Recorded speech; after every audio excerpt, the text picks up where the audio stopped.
Well, good morning. 6:12, Tuesday morning.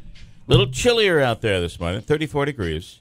And we're going to have a lot of wind. It was windy last night, right? Blowing all over the place. Very windy.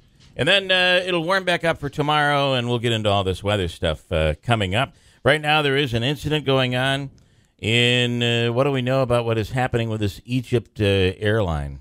An airplane has been hijacked, right? Right, and it is on the ground.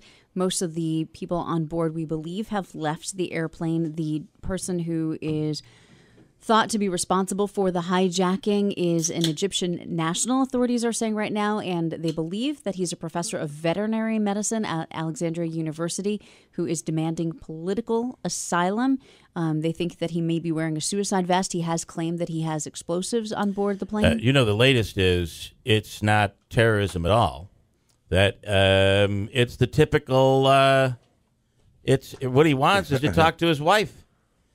His ex-wife. This is the problem with women. Can we start right off and talk about it? It's what women do to men. This is the problem with men. This guy has hijacked. This is the problem with men. That's probably a good point. Probably a good point. This guy has hijacked an airplane over his ex-wife. This is the latest coming out of this thing. It is unbelievable. Why, of all things you could do, for all reasons. Wasn't there someone in this guy's life to say, hey, she's not worth it? Yeah.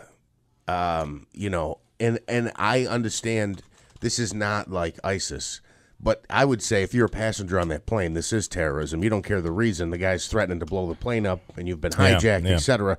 I'm glad to hear, I hadn't heard that yet, that he's let people off the plane. Yeah, people have been let off, and I don't know if it's significant, but they're saying because they're not running from the plane, it might show that it's not such the authorities are not as worried. I don't know how you could say that if somebody's saying they have a bomb strapped on them. How does this even get on a plane? Although they're questioning whether or not it's really a bomb. Right, exactly. Right. But if it is a bomb, how does it get on a plane today?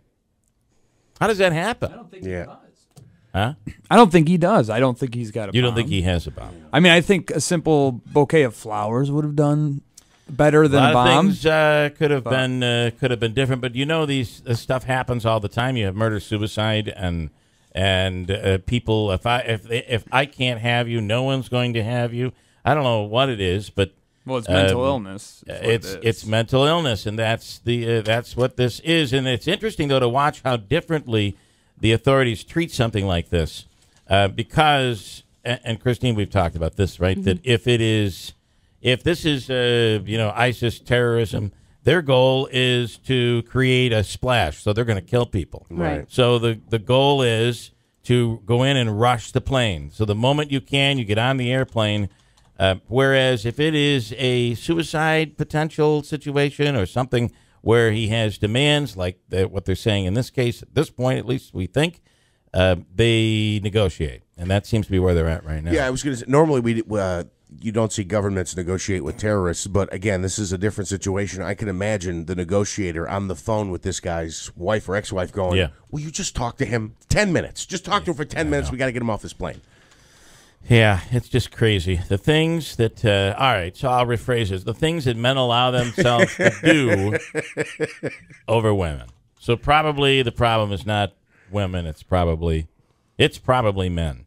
In effect now is this locally, this stuff, actually New York State, it's now required in most cases, and Bob Black is a pharmacist with Randall's Pharmacy is going to be in this morning to talk about it, the e-scripts. So now you have to, in order, you don't take a piece of paper anymore to your pharmacy, which I kind of like, to be honest with you. I like the convenience. And I like the fact that I don't have to worry about reading the prescription. Or losing it. Or losing it, right? Now, there are some inconveniences. Dr. Ritter was on and said that, if you were to go somewhere, give them the prescription, and they don't have the meds, they can't give it back to you. So you're kind of in a messed up situation there. But but really overall, this probably is more convenient for us, however expensive for maybe the pharmacies and for the doctors. Right. And I think what I heard yesterday, and I could be incorrect about this, so I actually emailed somebody last night to see if this was the case, and I haven't heard back yet. But there are some exceptions in cases where you that. can't get paper things. And then I don't know how they handle situations where, there's a blackout. What if there's a blackout for days, which we've certainly had that situation, here in New York State for days on end. What would happen if, it's been a long time since we've had one of those, but remember the big New York City blackout? And then the Northeast, even we felt power kind of on low power.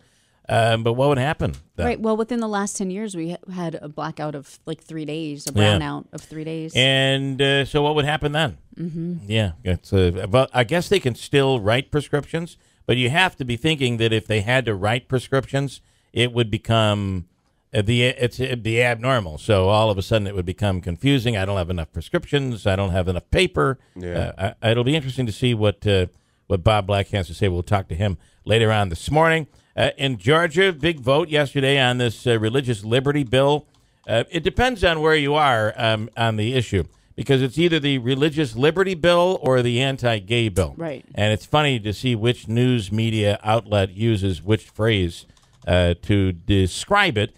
But anyway, the Georgia governor has vetoed that, and now Governor Cuomo, as of this morning, has said no unnecessary travel to North Carolina, which already has a law like that in place. The Sleep Disorder Center at St. Eve's.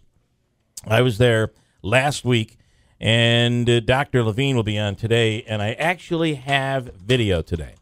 And I have video of an incident. It isn't really big. It's not really big, but he's going to give results, and I have video, and he'll explain his theories on the sleep patterns, which I don't know what the percentages are, but a lot of people have, whether it's been treated or not treated, this sleep apnea. Saying more than 70 million Americans. Yeah, have sleep apnea. It is what happens is you stop breathing as you're sleeping, and we'll talk about that coming up this 70 million? That's like bordering on 25%, maybe 20%. Pretty big number. It is a pretty big number, and it doesn't help that we as a society are heavier, because that does lend to it. But weight, as the doctor said, there are plenty of thin people with sleep apnea. So we'll talk to Dr. Levine on that a little later on this morning. Claudia Tenney, her position, and this is kind of a little bit confusing, a little muddy, because we don't know right now that Claudia Tenney is going to be, whether or not she's going to run for her assembly seat. She could very well if she chose to. Right now she'll have the congressional primary, which is going to be held at the end of June. And if she were to lose in that primary, she still could run for the assembly. If she wins, obviously, she won't be running for her assembly seat. But she would have the choice if she were to lose. But either way, it looks like for that seat, she does have an opponent if it did end up being that she ran.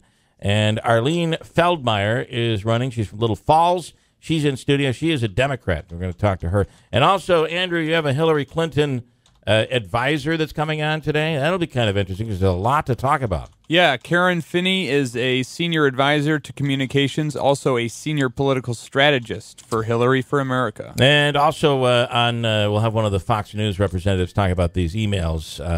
Is this still a speed bump for Hillary Clinton? We'll see what goes on with that. And did you see that the Harbor Point Committee, 3 members have been removed, 4 members have been removed, and they've added some new ones. And I'm not sure that this is, I don't think that they stepped down, based on an interview I read this morning with Ed Buchero, although nobody seems to be crying foul. We'll talk to some people on that one coming up later on this morning. Hold tight, get started here for a Tuesday morning. Here's Christine with an update.